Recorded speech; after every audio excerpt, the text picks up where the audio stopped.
السلام علیکم دوستو، آج میں موجود ہوں عید غدیر کے اس خوبصورت جشن میں، اور جیسا کہ آپ دیکھ سکتے ہیں یہاں ہر طرف خوشی، رونق اور محبت کا ماحول ہے۔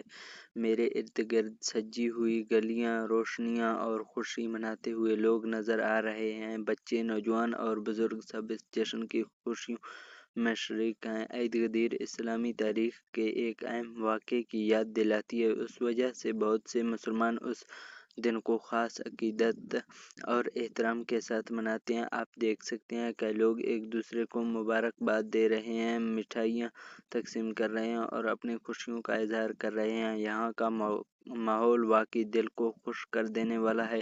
ہر طرف رنگ، روشنی اور مسکراتے ہوئے چہرے نظر آ رہے ہیں۔ اس موقع پر لوگ آپس میں محبت، اخوت اور اتحاد کا پیغام بھی عام کرتے ہیں، جو معاشرے میں اچھے تعلقات اور بھائی چارے کو فروغ دیتا ہے۔ اگر آپ کو یہ خوبصورت منظر پسند آ رہا ہے تو اس ویڈیو کو ضرور لائک کریں اور کمنٹ میں بتائیں کہ آپ عید غدیر کے بارے میں کیا جانتے ہیں۔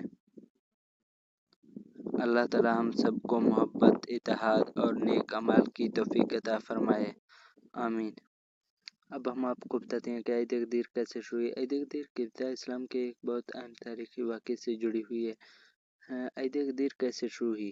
حجۃ الوداع، آخری حج کے بعد سن 10 ہجری میں نبی کریم مکہ سے واپس مدینہ کی طرف آ رہے تھے۔ راستے میں ایک جگہ تھی جسے غدیر خم کہا جاتا ہے۔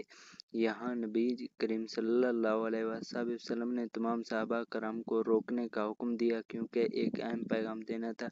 گرمی بہت زیادہ تھی اور لوگ مختلف قافلوں میں تھے، لیکن سب کو اکٹھا کیا گیا۔ اس مقام پر نبی کریم نے ایک خطبہ دیا اور حضرت علی کے بارے میں فرمایا، من کنت مولا فہذا علی مولا، یعنی جس کا میں مولا ہوں اس کا علی بھی مولا ہے۔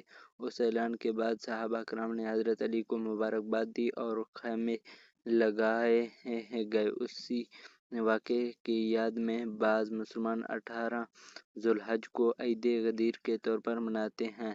اہم بات: یہ واقعہ اسلامی تاریخ میں بہت اہم سمجھا جاتا ہے۔